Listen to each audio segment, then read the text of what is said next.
My background is in the music industry. I was honored by the Songwriters Hall of Fame, Grammy-nominated on Moby's album last night. I'm really a creative person. I much rather take someone completely unknown and try to make them famous. And I went to over 60 shows and came back with one person, and we turned a girl named Stefani Germanotta into Lady Gaga. Snoop Dogg said, I got 1 billion streams and made less than $45,000. What's the signal?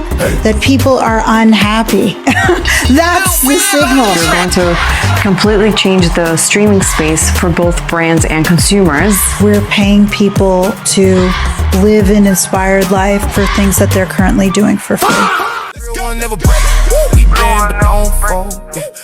Welcome back to the Money Signal podcast from Main Street to Wall Street. Today I'm joined by a legend of her own, Wendy Starland.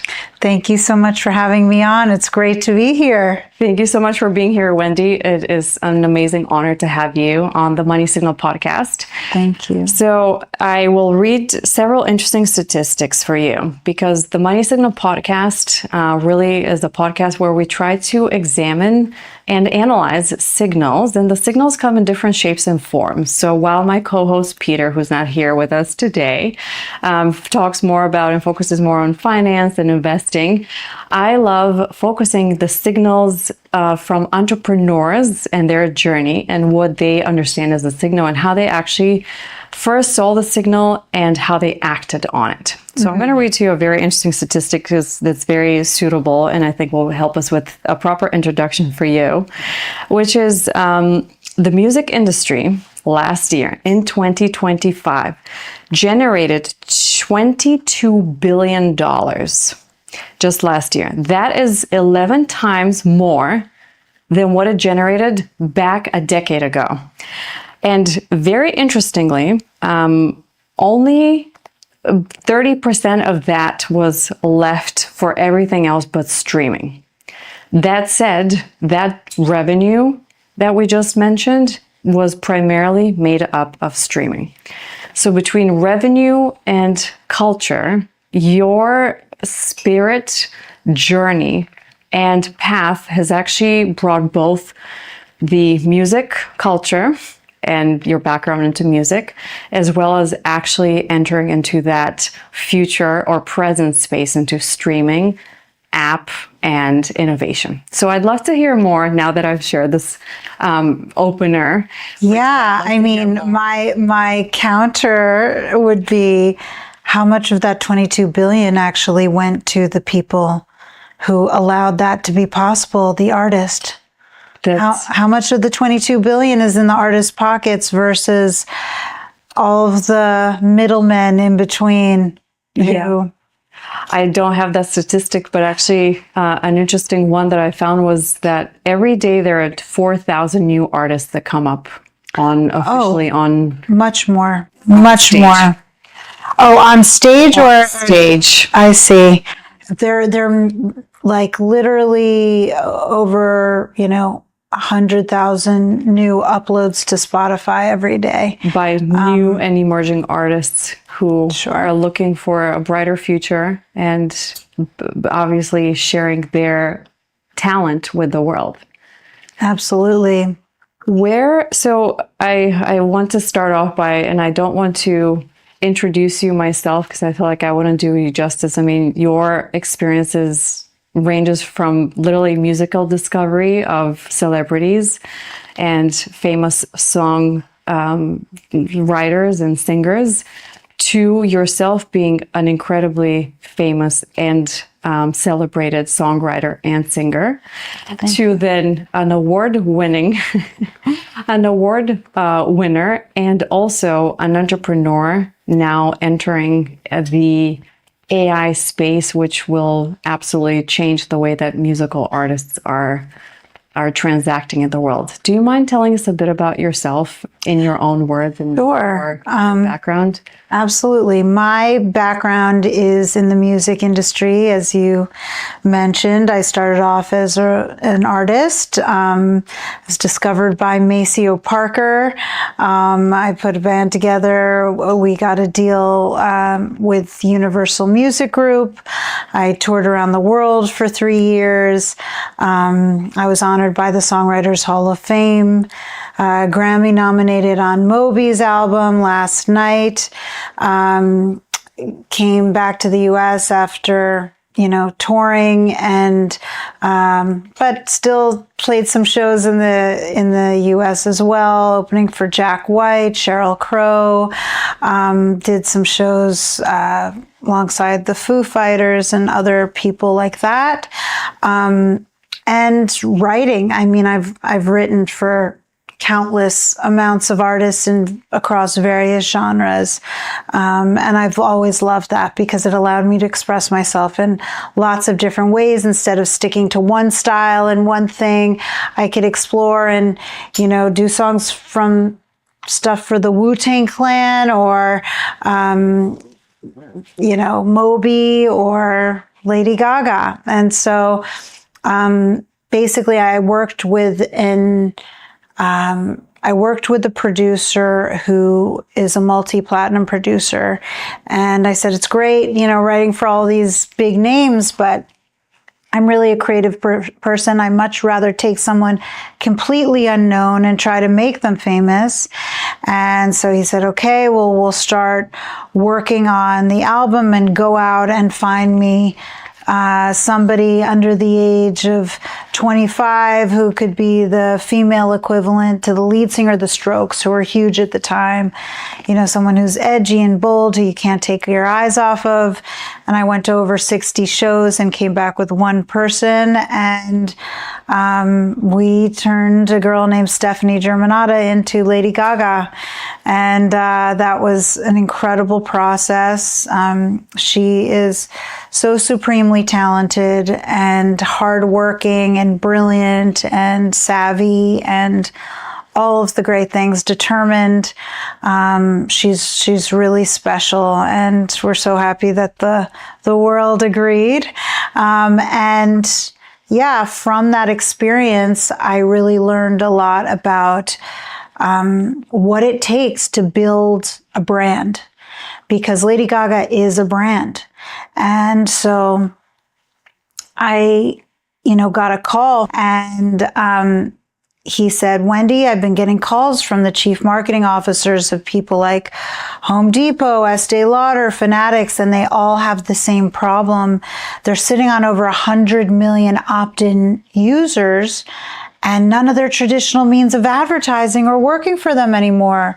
So they said, there are no commercials on Netflix or Apple TV, and a banner ad or logo slap on digital or social media.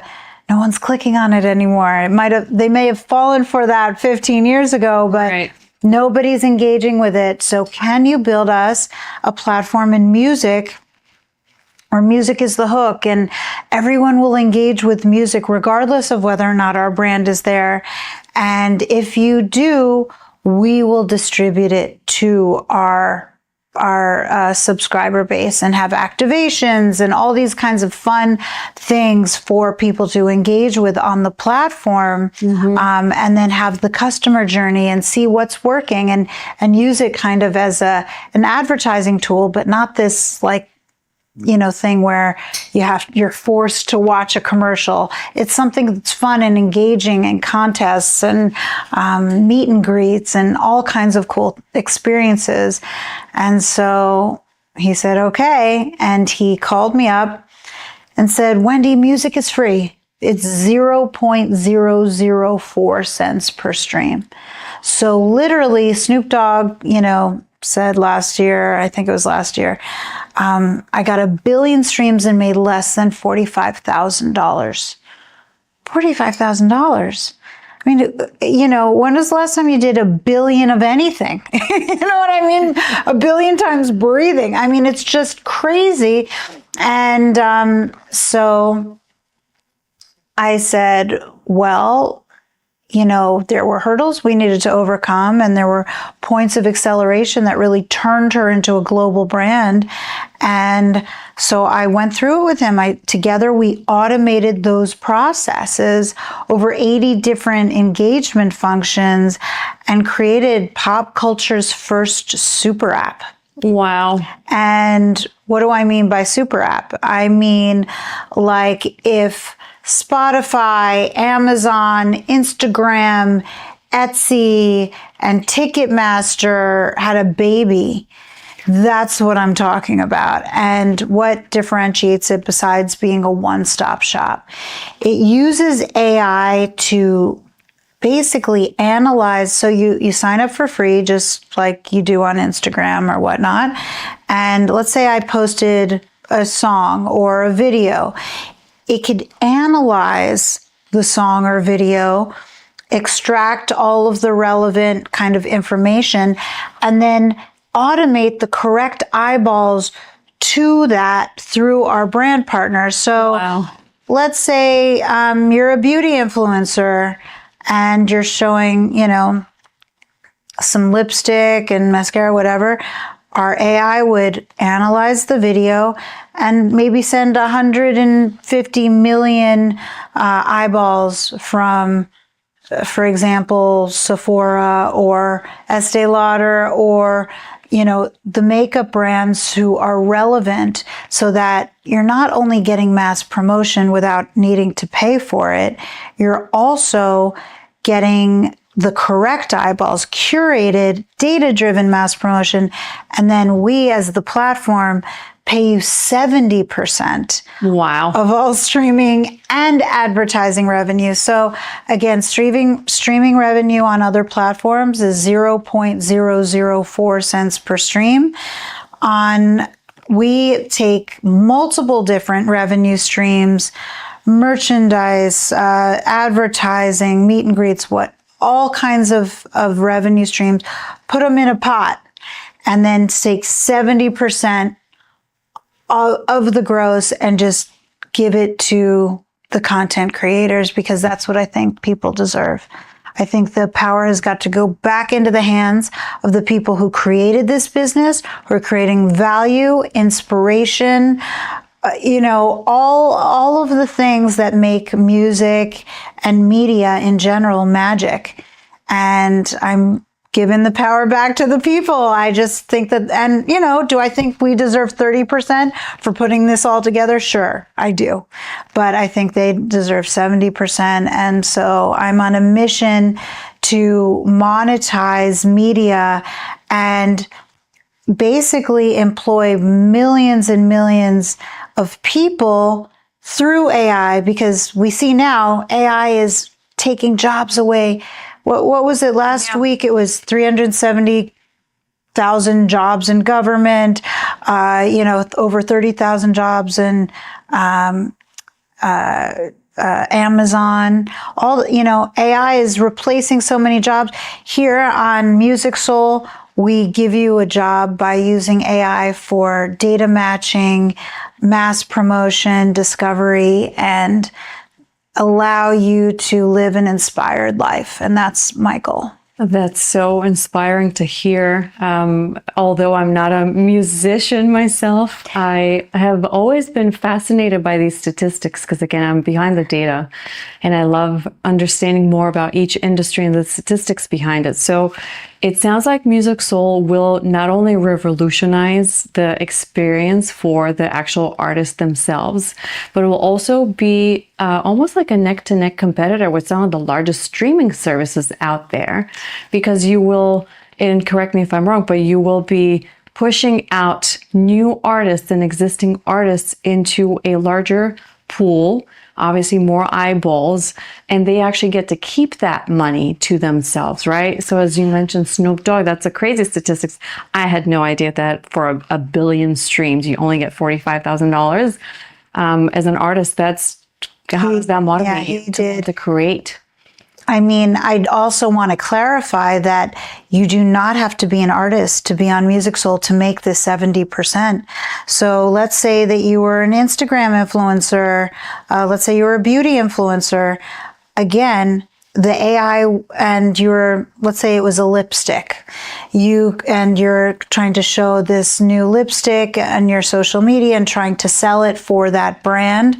You could have a video of you trying on the lipstick. The AI will analyze. They'll say, oh, wow, this person is interested in beauty. It's a lipstick, da da da.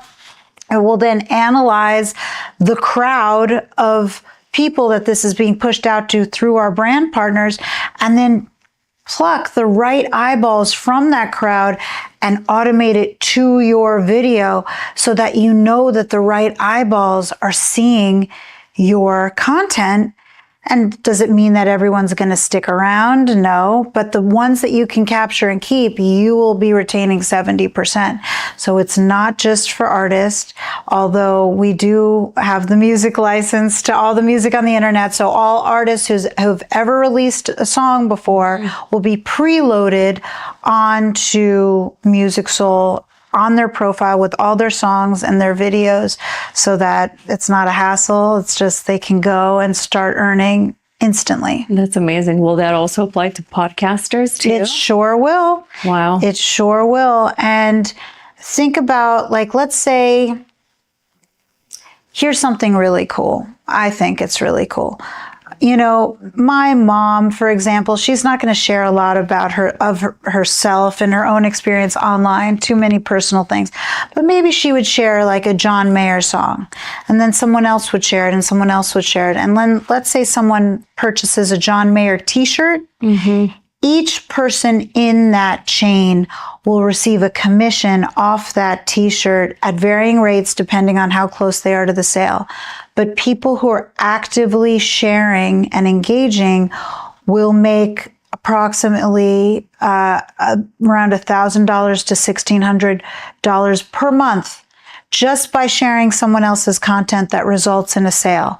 So you can imagine how engagement, and this is also how we know, like, we have lots of, human verification technology to ensure that, we keep out any bots and things of that nature, because we're not just patting you on the back and giving you a like, we are giving you dollars and cents to show our appreciation. Wow. And for new artists, say if I'm an emerging artist, I could basically just come in and immediately, in a way, I would think of it as be discovered, right? I have my own audience, which is not driven by any specific type of algorithms similar to the big, large social media platforms.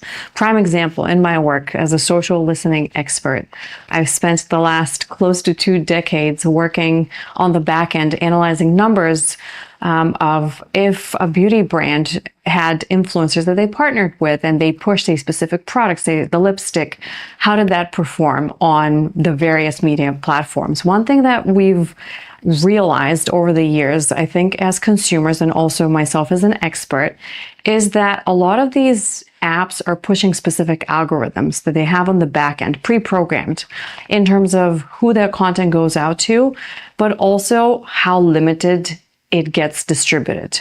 That's right. So hearing what MusicSoul is going to do, which again, in my opinion, sounds like you're going to completely change the streaming space for both brands and consumers, is fascinating to hear, just because as someone who's seen algorithms in and out change over the decades in social media, that's actually very empowering to the end user.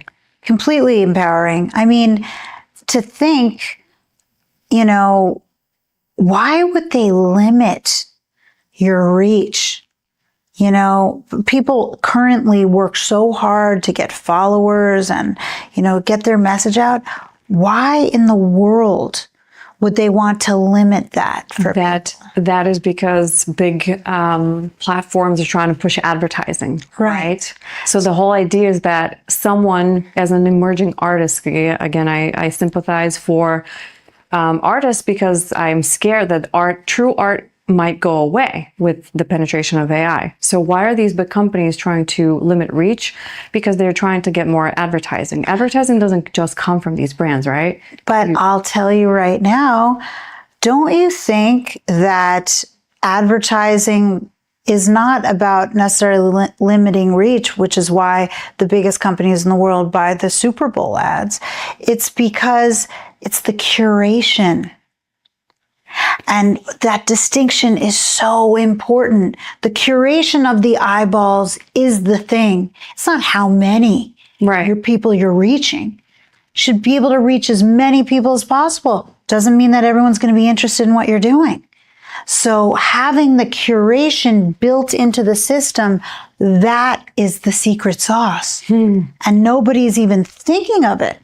That was actually going to be my next question, just because it seems like you have thought of MusicSoul from every single angle, from the AI and product angle, meaning how you create it and how you really draw the attention of the consumers and the brands to come on, and then how you actually push messaging out or push their content out equally. And again, thinking from the technology standpoint, you've also thought of a multi-billion-dollar idea, especially after having read those statistics, about how much money just the music industry has generated.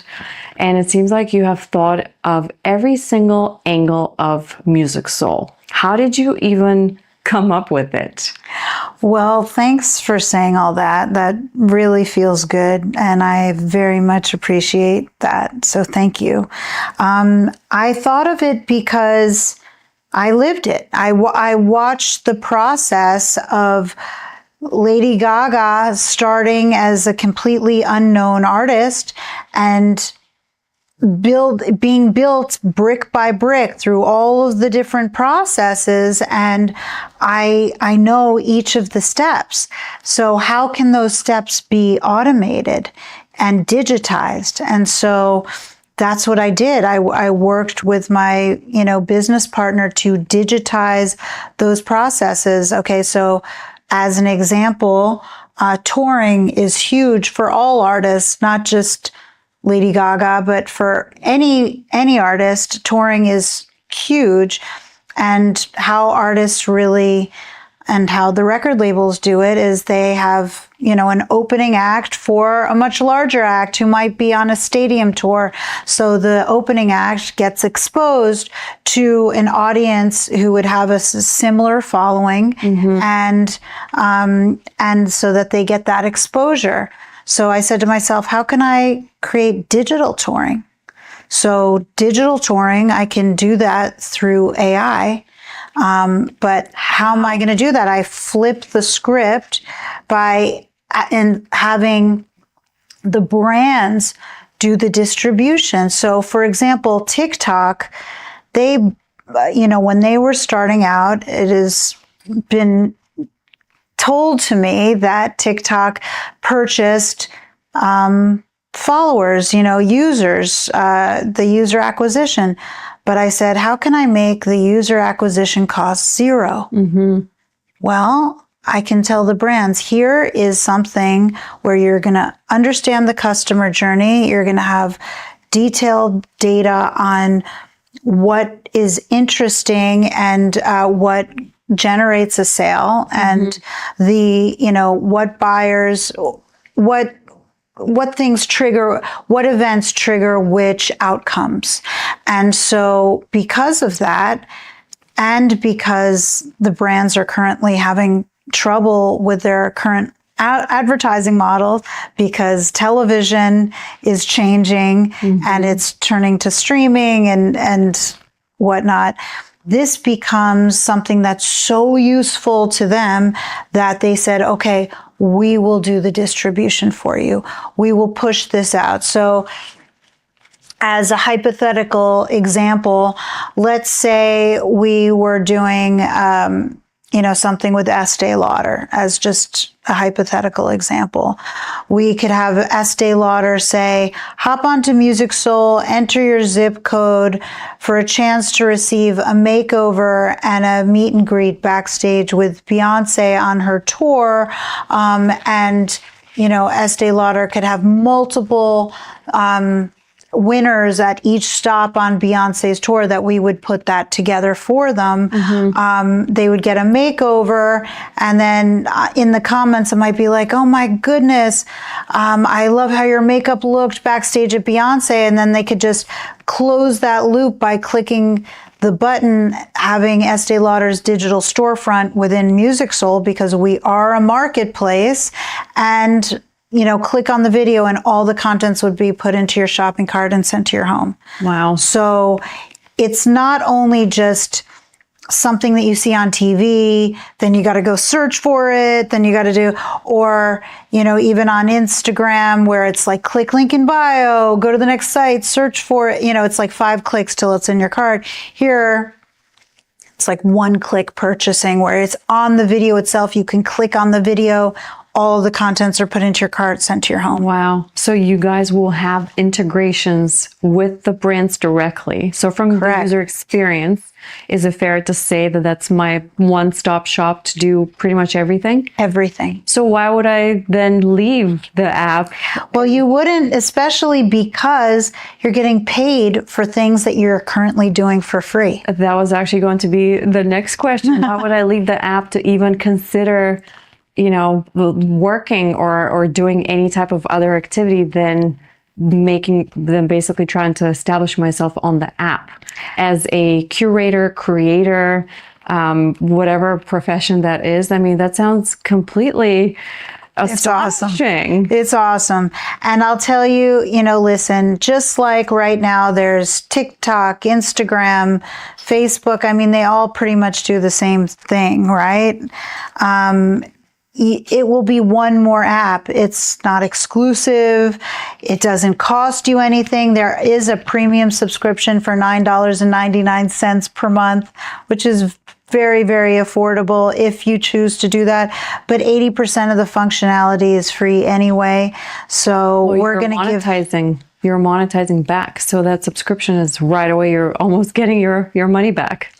Yep. And on top of it, yes, there's so many ways to monetize on the platform. It's crazy. And, you could go to concerts, you can go into the metaverse, you can watch podcasts, you can listen to any song you want, you can watch movies, TV, you can make dinner reservations or travel reservations or have VIP experiences or contests. I mean, there are a million things to do.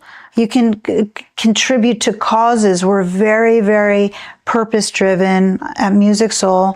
I was inducted into the United Nations Council of Global Change this past year. And, I spoke with the people at the UN. I said, this is an incredible opportunity to upload your educational videos to MusicSoul in the causes section, where through our data matching system, our AI can match maybe the Council of Women underneath the UN with hypothetically L'Oreal. So it might be 100 million eyeballs from the UN, 250 million from L'Oreal, put them together, and whatever that video could capture and keep, they would retain 70% of streaming and advertising revenue for this good cause that the UN could use for whatever purpose they needed to. And so we can actually create great change in the world. There's also a section around inspiration, so that it can show you which artists and celebrities are engaging with which causes and supporting which causes. So that if someone's going through, for example, bullying at school, you can find out that Adam Levine is interested in anti-bullying and hear it from one of your heroes instead of some something which is not anonymous, which, this is a way that you can get the help you need, and it can link out to those charities and causes and can be a part of your life in the moments when you need it. Wow, that's absolutely inspiring. Again, I didn't realize that institutions and nonprofit organizations could really also join, but it does make sense that if the consumers or the users themselves at the end of their month, once they've amassed their profits, obviously, or the money that they've made on the app, that they could actually go up and donate it to a cause. That's well, cool. Not only they can certainly donate it, but again,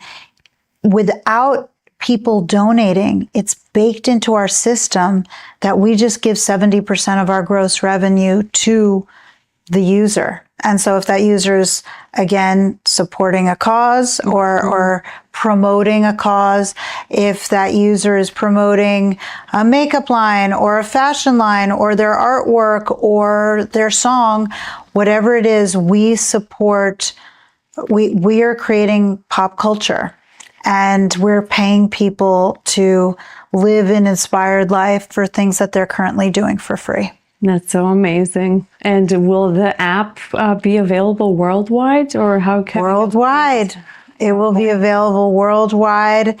Can't wait. So it will be happening later this year. I'm very excited for you. Thank you. You actually touched on several key points that I had prepared for and I wanted to talk about, because again, I'm always trying to figure out what's the signal. I mean, as an entrepreneur myself, I always say that there are signals in the world. They're in the environment around you. You walk down the street and you can get a big sign or a signal or a moment. In your journey, how did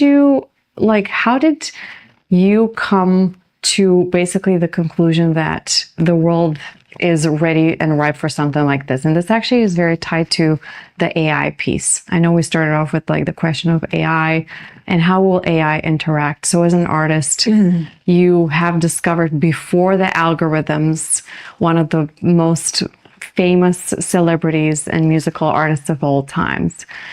How do you read signals before algorithms, and how are we going to kind of like transition into the next era of now we're in apps, right? What would you say on that? I would say that there are certain things to me that are obvious.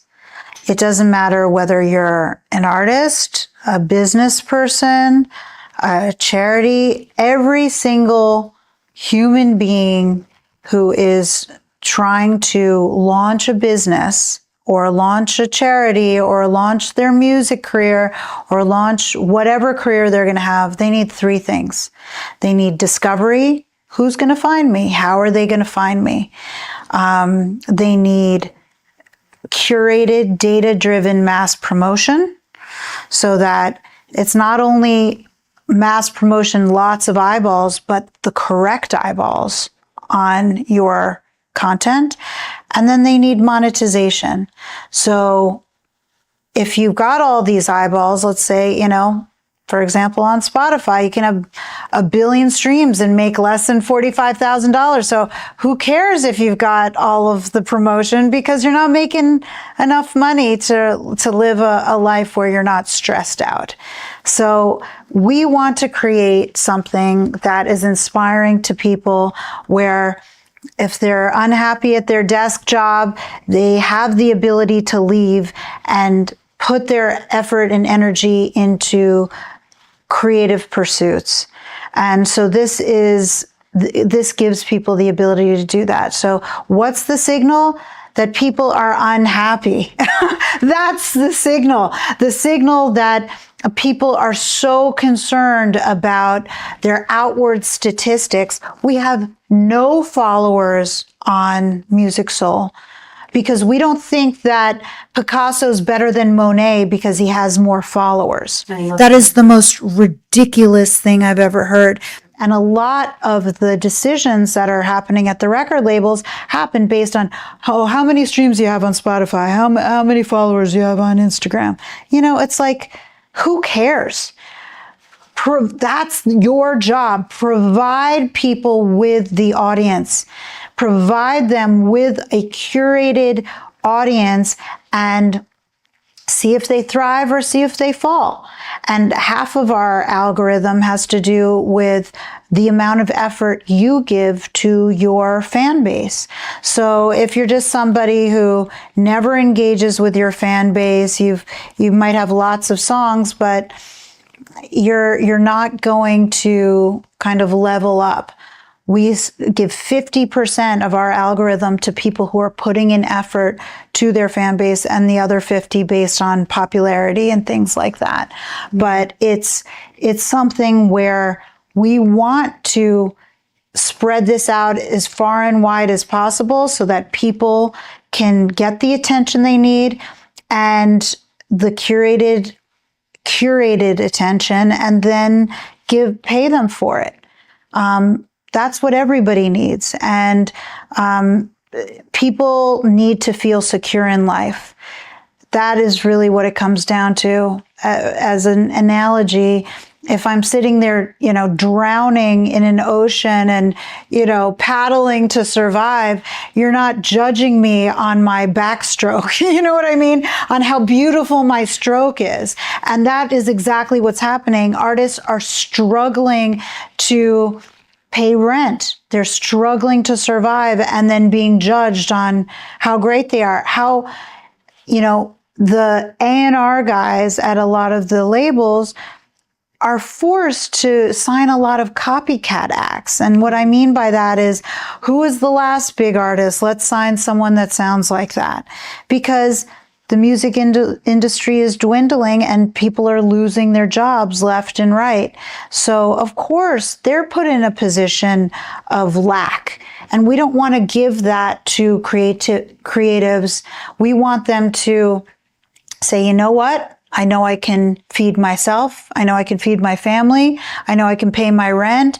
And so now what's about to happen is I'm going to create art that is completely, it's going to be a creative renaissance that happens from this sense of security that artists are given. As you said earlier, brands in the last few years, especially, I think we've seen it post-COVID, are very much struggling with the attention of the user. So MusicSoul sounds to me, and it's maybe a question, is it fair to say that MusicSoul is going to also help brands in the way that they distribute content and find new users, and also how they generate new revenue streams? Because it sounded like it's a twofold app. Obviously, the consumer side, which is absolutely incredible and really beneficial for the users themselves.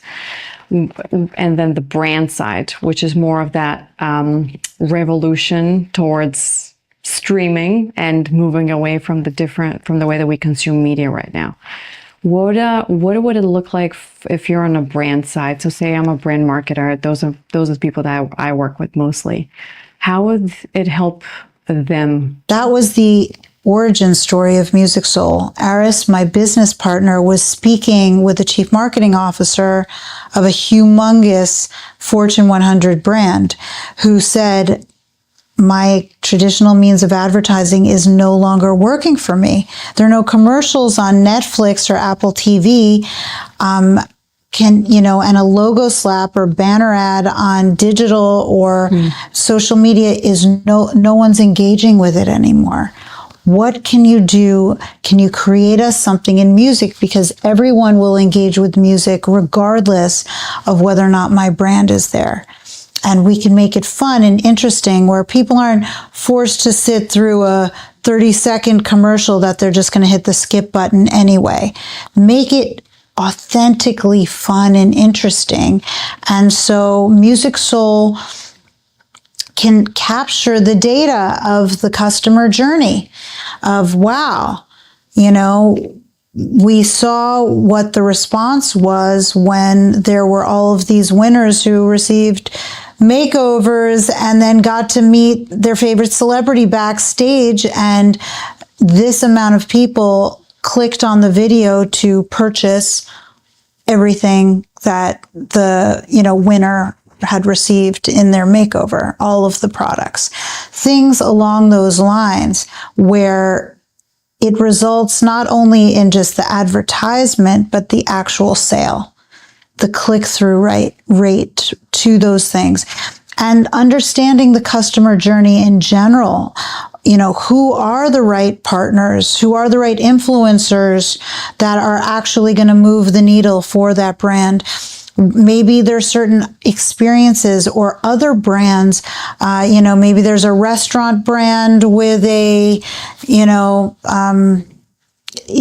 home goods brand where there's plates and silverware in the restaurant or lighting or, there are all kinds of cross-promotional opportunities that happen between brands all the time.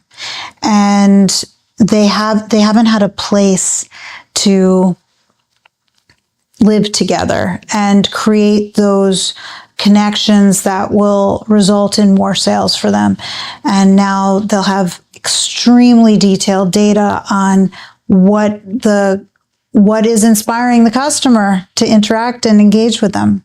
That's amazing. I love the idea that you're matching also and pairing different both audiences. So from brand side, you're pairing them with a completely different audience that they may never get access to prior. I think from what I've seen in the last years working in social media and also TV media measurement and OTT media and streaming has been that brands are struggling with appealing to mass audiences, but they're also struggling with appealing to very niche audiences. And as you said earlier, the factor of likes and engagement and how many followers you have, it also works two ways for brands as well. Because many brands right now fear and struggle with the engagement of existing audiences on social media. And again, on advertising TV, like they just can't seem to convert those audiences. So I found it very interesting that you have found this almost formula which matches both the customer and the brand and helps with that. One of the things I wanted to comment on that is, again, it comes back to curation. People are not realizing when there are mass audiences that you're trying to appeal to, you have got to start with the curated ones that are the low-hanging fruit, and then it expands out, expands out, expands out. So with Lady Gaga's name as an example, we said, okay, let's dress her up in a very flamboyant kind of way. Who dresses like this? Well, the drag queens in the gay community dress in these flamboyant outfits and it's full of life and passion and wonderful. Okay, who are some of the gay icons? Freddie Mercury of the band Queen. Okay, what's one of their big songs? All right, well, it's Radio Gaga, but it's not a radio, it's a lady. So Lady Gaga.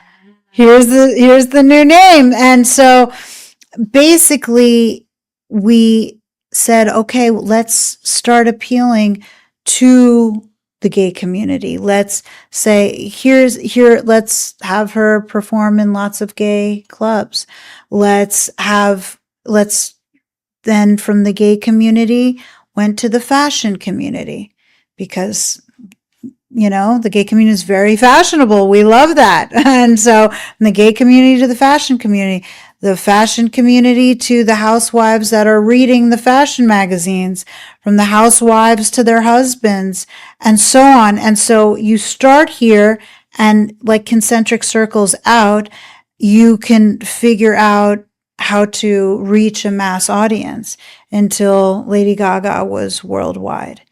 And these are the same principles that are applied within MusicSoul because we have brands that represent various different, not only communities, but we have the AI that can analyze those communities and sort them for you and can do all that heavy lifting and work where no other platform is thought to use AI in this way, to my knowledge. My last question really goes back to, out of all the hats that you're wearing, you are a musician, music writer, you're an embellished and awarded human, and you're an entrepreneur.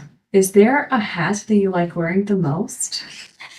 I'd say in my soul, I feel like I'm a songwriter, but everyone asks me, Wendy, when are you going to get back in the studio and start, working with your next artist or doing your own stuff? And I said, why would I go back into the studio when great performance no longer equals great reward? And that's what we're seeing in the music industry. And so, when Snoop goes out there and says, I got 1 billion streams and made less than $45,000, what is the point of trying to break another artist and make them famous if they can't feed themselves? And so my biggest passion right now is getting MusicSoul launched to fix a broken system where people can actually, and it's going to be great also for the record labels, because the record labels will have the ability to vet artists. Only upon the artist's approval will the record labels be able to see their statistics and say, oh, wow, instead of I throw $1 million at a song and see if it sticks to the wall, now I have this vetting system to say, this song at scale with 250 million eyeballs went straight up the charts. And this is incredible data and information for record labels who can then make really great investments. They can see how artists are doing and catch them at early stages and invest in great talent and not have to be as structured with the types of artists that they're doing, that they don't have to only do what's popular, because they'll see these kind of left of center type of artists really rising who are unique and original. And that's how culture is going to unfold in a really marvelous and unique way that will appeal to so many different types of people. And we won't hear carbon copy artists as much anymore. Thank you so much for the time today. Thanks for having me. Let's go. Never break. We been on phone. Pressure made diamonds. I was built for the gold.